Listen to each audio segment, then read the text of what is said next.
하늘 아버지와 우리 주 예수 그리스도께서 베푸시는 은혜와 평강이 여러분의 삶 가운데 영원토록 함께 하시기를 빕니다. 그리스도 안에서 한 형제와 자매가 된 여러분, 어제 혹시 밤하늘에 뜬 휘황찬란한 큰 달을 보셨는지요? 사진 하나 좀 띄워주실까요? 제가 이제 어제 저녁에 혼자 그 자전거를 타면서 가다가 달이 저 멀리 바다에서 올라오고 있는 거예요. 처음에는 이게 달인지 뭔지 잘 몰랐는데 올라오니까 달이더라고요. 근데 사진으로는 그렇게 크게 안 보이는데 실물로 보면 어마어마하게 크게 느껴졌습니다. 이 달을 보면서 지금이 추석이구나, 그런 생각이 물씬 났습니다. 여러분에게 추석은 어떤 이미지로 다가오십니까? 저한테 추석은 8살에 제 고향 집을 떠오르게 합니다. 저는 전라북도 익산에서 자랐는데요. 익산에 뭐가 유명하냐면 화강암이 유명하고 황토 밤고구마가 유명합니다. 그런데 저희 집에 좀 널찍한 마당이 있었어요. 그 마당에 가면은 엄청 큰 평상이 있었는데 그 평상에 외가 친척들이 오셔서 같이 전 부치고 송편 만들고 그리고 마을 주민들과 함께 나누어 먹었던 그런 기억이 제 안에 자리 잡고 있습니다. 추석하면 저는 8살 때 그 기억이 가장 떠올라요. 요새는 그러지 못해서 참 아쉬운데 그런데 그때 제가 느꼈던 어떤 느낌은 뭐였냐면 굉장히 풍성하다, 뭔가 우리 집이 부유하진 않지만 부유한 것처럼 그렇게 느껴지기도 했습니다. 제가 이제 이번에 추석 연휴 때는 집을 안 가고 아내와 함께 제주에서 시간을 보내고 있는데, 아내가 이제 바다를 무척 좋아합니다. 그래서 바다가 있는 카페에 가서 이 말씀을 준비해야지 하고 카페를 갔는데 웬걸요, 카페에 사람이 어마어마하게 많은 겁니다. 이 보면서 이 우리 서귀포 지역에 이렇게 사람이 많은 걸 보니까 정말 한가위만 같아라, 이런 생각이 들었습니다. 정말 한가위만 같았으면 좋겠습니다. 그 부요한 마음이 우리 안에 가득 넘쳤으면 좋겠는데요. 저는 요새 그 로마서 말씀을 읽고 있습니다. 근데 로마서 말씀을 읽다 보면 이 마음 안에 부요해지는 그런 느낌을 받을 때가 많이 있습니다. 오늘 말씀을 함께 나눌 때 여러분 심령 가운데에서도 하늘 아버지께서 주시는 부요함이 가득 넘치시기를 바랍니다. 로마서는 성경 중에 성경이다라고 하는 호칭을 받고 있습니다. 그래서 많은 걸출한 신학자들이 로마서 말씀을 읽고 자신의 신학을 정립하거나 아니면 자신의 신학의 노선을 변경하기도 했어요. 아니, 왜 그럴까요? 바울은 살아생전 13편의 편지를 적었는데 이 로마서를 제외하고는 자신이 세운 교회에게 편지를 보내거나 아니면 자신의 제자였던 디모데에게 편지를 보냈던 것이 전부였습니다. 로마서는 그 이외의 것이었어요. 즉 로마서 이외의 다른 12편의 편지들은 상대가 고민하고 있는 문제, 예를 들면 고린도 교회는 어떤 문제에 처해 있었습니까? 각자 자기가 받은 은사가 가장 크다라고 하는 갈등이 있었습니다. 그런데 바울은 그 사람들에게 향하여 이렇게 얘기하는 것이죠. 너가 크고 누가 크건가 누가 크건가 간에 중요한 것은 사랑이다, 이렇게 얘기를 하는 거예요. 그래서 사랑이 없는 은사라고 하는 것은 울리는 징과 같고 소리 나는 시끄러운 꽹과리와 같다, 이렇게 이제 이야기를 하는 것이죠. 또 갈라디아 교회는 어땠습니까? 율법주의자들이 교회에 들어와서 율법을 잘 행해야만 구원을 받을 수 있다라고 얘기하는 사람들이 있었잖아요. 그 사람들을 향해서 바울이 얘기하기를 율법이 아니라 오직 그리스도 예수를 믿는 그 믿음으로, 그리고 하나님께서 베푸시는 은혜로 구원을 얻는다라고 했다라고 하는 것입니다. 또 디모데는 어떻습니까? 자신의 후배이자 제자인 디모데에게 목회는 어떻게 하는 것인지 친절하게 알려준 편지가 아니겠습니까?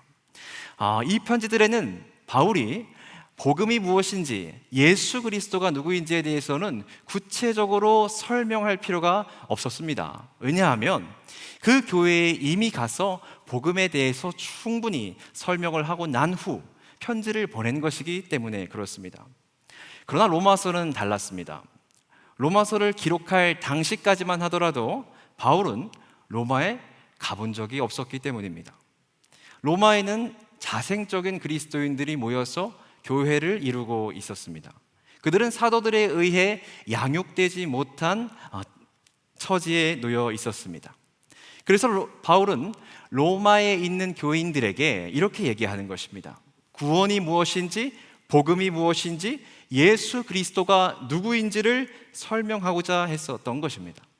바울은 완전히 복음에 정복된 사람이었습니다. 그래서 자기 자신을 이렇게 소개하는데 바울은 자신의 이름을 세 가지로 소개합니다. 첫 번째는 종입니다. 주님 앞에서 모든 것을 맡긴 사람, 종의 이름으로 자신을 소개합니다.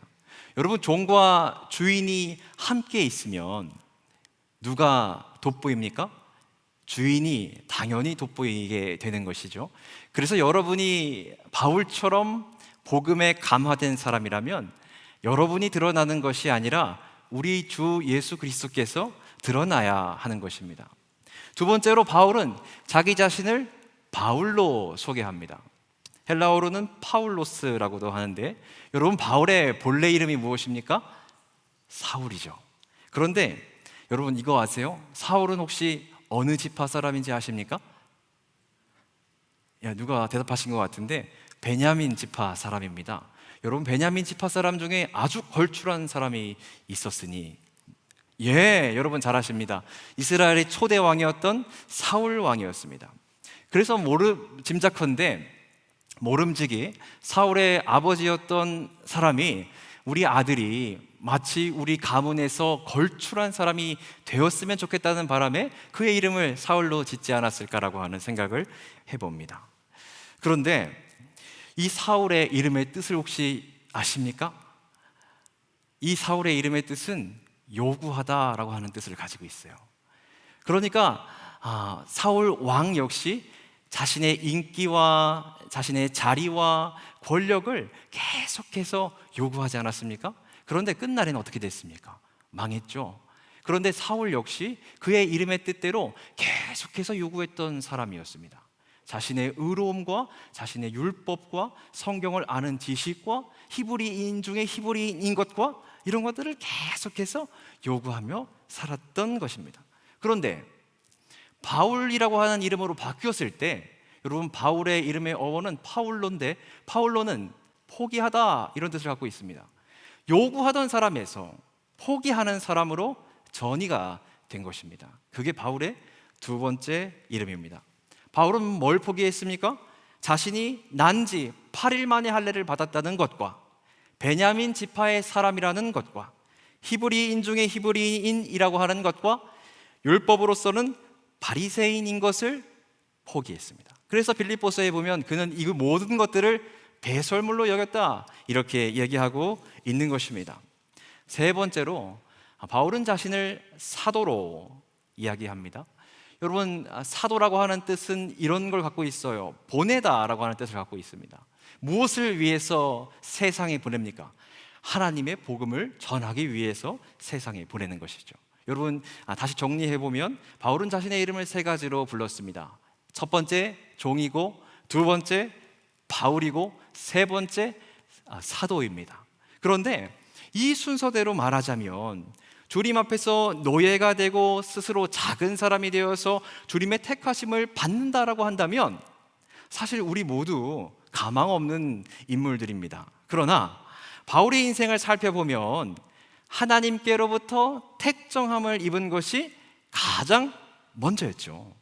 교회를 잔멸하고자 했던 그가, 그리스도인들을 죽이러 가던 그가 다메섹에서 부활하신 주님을 만나지 않았습니까? 주님께서 먼저 그를 꺾어버리셨습니다. 그리고 그 죄 많은 인간을 사도로 부르셨다라고 하는 것이죠. 주님께서 불러주셨기 때문에 바울은 그 주님의 사랑 앞에서 감히 표현할 수 없는 주님의 은총 앞에서 사울은 자기의 삶을 포기하고 비로소 바울이 되었습니다. 도저히 감당할 길 없는 주님의 사랑에 보답하기 위해 그는 종이 되었습니다. 오늘 분이엘 성가합창단 여러분이 불러주신 찬양 내 너를 붙들리라 라고 하는 찬양의 가사에 보면 이런 가사가 있습니다. 너는 내가 택한 자니 내 너를 사랑하노라. 내 너를 붙들리라. 내 너를 굳세게 하리라. 이런 구절이 있어요. 여러분 그렇지 않습니까? 우리가 하나님을 애타게 찾고 하나님을 정말 이렇게 붙잡으려고 하는 것 같지만 사실은요, 하나님께서 우리를 붙들어 매고 있다라고 하는 것입니다. 하나님께서 우리를 붙들어 맺고 불렀기 때문에 이 자리에 우리가 있다라고 하는 것입니다. 복음에 감화된 사람은 세 가지 이름을 갖습니다. 주님 앞에서 모든 것을 맡긴 사람, 오직 주님만이 드러나는 존재로 노예가 됩니다. 자기만을 위한 길을 포기하는 자로 그는 작은 사람 바울이 됩니다. 하나님의 복음을 전하기 위한 자로 그는 사도가 되는 것입니다. 그러면 이 바울이 전하고 있는 복음이라고 하는 것은 진정 무엇인가? 2절 말씀을 보니 이렇게 되어 있습니다. 이 복음이라고 하는 것은 하나님이 선지자들을 통하여 그의 아들에 관하여 성경에 미리 약속하신 것이라 되어 있습니다. 성경에 미리 약속하신 거 무엇입니까? 하나님께서 당신의 아들을 보내셔서 이 땅을 구원할 메시아를 보낸다라고 하는 것 아니겠습니까? 복음이라고 하는 것은 하나님의 아들이 이 땅에 오셨다라고 하는 것입니다. 그런데 그 하나님의 아들이 어떤 모습으로 오셨습니까? 3절은 이렇게 되어 있습니다. 육신으로는 다윗의 혈통에서 나셨다 이렇게 되어 있죠. 하나님의 아들은 참 인간의 몸을 입고 왔다라고 하는 것입니다. 그러면 또 다른 몸이 있습니까? 예, 있습니다. 4절은 그 몸을 이렇게 얘기합니다. 성결의 영으로는 죽은 자들 가운데서 부활하사 능력으로 하나님의 아들로 선포되셨으니 곧 우리 주 예수 그리스도시라. 부활을 통하여 인간의 모습뿐만 아니라 신성의 모습도 입으셨다라고 되어 있는 것입니다. 여기서 말하고 있는 선포되셨으니는 이렇게 번역하면 더욱 잘 와닿습니다. 확인되셨다, 확정되셨다. 그래서 새 번역은 확정되셨다라고 번역을 하고 있어요. 뭘 확정한 거냐면 하나님의 아들로 오신 그분이 부활하심으로 말미암아 그 아들이라고 하는 사실이 확인되고 입증되었다라고 하는 것입니다. 바울은 복음을 소개하면서 하나님의 아들은 참 인간이며 동시에 참 신이신 하나님의 아들이라고 하는 것을 선포하고 있는 것입니다. 복음은 다른 것이 아니라 예수 그리스도가 누구인가, 하나님의 아들이시다라고 하는 것을 복음이다라고 하는 것입니다. 여러분, 다메섹 도상에서 부활하신 예수 그리스도를 바울이 만났을 때, 마주했을 때 자신이 박해하던 자 그 예수가 하나님의 아들이라고 하는 사실이 그를 완전히 뒤바뀌는 삶으로 돌이켜 버렸던 것이죠. 그렇게 예수께서는 바울의 삶을 뒤집어 엎으셨습니다. 그러면 이렇게 부름받은 바울은 로마 교회의 사람들에게 무엇을 전하고자 했던 것일까요? 바울은 확정된 예수님, 확인된 예수님이 누구에게 예수님인지를 얘기하고 있습니다. 말씀을 보시면 4절과 5절과 7절에 우리라고 하는 표현을 반복해서 사용하고 있습니다. 그리고 6절 말씀에는 너희도 이렇게 표현하고 있어요. 그러니까 확정된 예수님은 누구에게 예수님인가? 누구에게 하나님의 아들인가? 이 복음의 진리와 사랑이 누구에게 미치고 있는가? 이 예수님의 말씀을 받는 자, 이 바울의 편지를 받는 로마 교회 사람들이라고 하는 것과, 그리고 지금 이 말씀을 듣고 있는 그리고 읽고 있는 서귀포 중앙교회 여러분에게 끼치는 말씀인 것입니다. 이 편지를 받는 사람이 하나님께 부름을 받은 자라고 한다면 바울과 마찬가지로 종이 되고 바울이 되어야 된다라고 하는 것입니다. 근데 이렇게 말하는 분이 계실 수 있어요. 저는 하나님이 부른 것이 아니라 제 선택으로 여기 온 건데요. 저는 어떤 하나님의 음성도 듣지 못했는데요.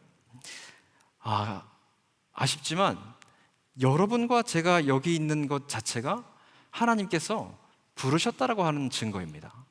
여러분, 제가 어떻게 여기 있는지 사실 저도 잘 모르겠습니다. 하나님의 그 강권적인 힘에 이끌려서 여기까지 하나님이 저를 밀어붙이신 거라고 밖에 저는 설명할 길이 없습니다.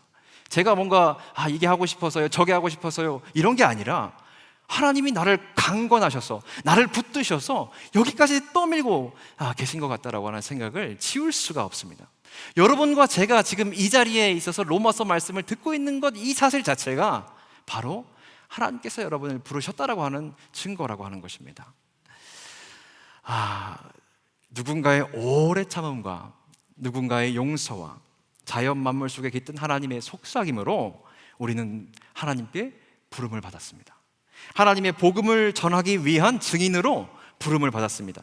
여러분, 누구나 부름을 받습니다. 보냄을 받기 위해 부름을 받습니다. 그러나 종이 되는 문제는 다른 문제입니다. 바울이 되는 문제는 다른 문제입니다. 종이 돼서 내가 아니라 오직 예수님만 드러나게 하는 삶은 다른 문제라고 하는 것입니다. 바울이 되어서 작은 자가 되어서 요구하던 삶에서 포기하는 삶으로 나아가는 것은 전혀 다른 문제라고 하는 것입니다. 여기에 모인 여러분 다 부름받은 사람들입니다. 그런데 여기에서 누구는 종이고 누구는 바울이고 누구는 사도입니까? 우리 그 삶의 길로 나아가야 되는 것입니다. 여러분, 제가 꿀팁을 하나 드리자면 요구하는 기도에서 버리는 기도를 해보시기 바랍니다. 여러분, 우리 얼마나 기도할 때 하나님께 막 요구합니까? 하나님, 이것 좀 더 주시면 참 좋겠는데, 하나님 저것까지만 딱 채워주시면 제가 나누고 베풀고 섬기고 헌신하고 봉사할 텐데, 딱 이것까지만. 그게 아니라 그 요구하던 사울의 삶이 아니라 포기하는 바울의 삶으로 나아가 보시기 바랍니다. 여러분, 근데 참 그런 것 같아요. 이게 우리가 많이 가져서 부유한 것이 사실 아닙니다. 우리가 많이 쓰기 때문에 부유한 것입니다.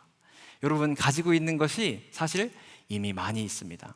그것들을 옆 사람에게 흘러보내시기 바랍니다. 나누어 주시기 바랍니다. 그게 시작인 것입니다. 여러분, 많이 사용하고 많이 쓰면 쓸수록 그 자체가 바로 부유한 사람인 것입니다. 여러분, 주님을 우리가 믿고 따른다라고 한다면, 복음으로 감화되고 감동된 사람이라고 한다면, 우리의 삶은 언제나 요구하는 삶에서 제거하는 삶으로, 내려놓는 삶으로 나아가야 하는 것입니다. 제가 좋은 예시가 있어서 하나 소개해드리고자 합니다. 어제 점심을 먹기 전에 갑자기 연락이 왔어요. 우리 진빈 목사님께 연락이 왔습니다. 진빈 목사님이 점심 먹을 수 있게 저한테 이제 그 파스타 소스를 해주신다는 거예요. 여러분, 진빈 목사님이 사실 그 파스타 고수입니다. 한번 얻어 먹어 보시기 바랍니다. 제가 이탈리아에 갔다 왔지 않습니까? 이탈리아에서 먹었던 화이트 라고 파스타와 크게 다르지가 않아요. 사진 한번 띄워주실래요? 예, 아내와 같이 맛있게 잘 먹었습니다. 여러분, 진빈 목사님에게 왜 이 마음이 들었을까요? 저한테 뭔가를 얻고 싶었을까요? 아닙니다. 진빈 목사님, 제가 보니까 저보다 사실 부유한 사람이에요. 왜 부유하냐면 나누는 걸 저보다 잘하기 때문입니다. 사실 이 자리에 제가 싹 이렇게 눈안경을 끼고 이렇게 보면 이 말씀에 필요 없으신 분들이 꽤 많으세요. 이미 잘 베푸시는 분들, 잘 섬기시는 분들이 너무 많습니다. 그런데 그런 분들에게 이 말씀이 위로가 되고 칭찬이 되었으면 좋겠고요. 아직 여러분의 삶 가운데 요구하는 삶에만 머물러 계시는 분이 있다면 바울의 삶으로 넘어오시기 바랍니다. 복음은 우리의 삶을 그렇게 전환시키고 전복시키는 힘이 있습니다. 여러분, 그 힘에 휩쓸리는 삶을 살아가십시오. 함께 이 말씀을 우리의 삶으로 살아갑시다.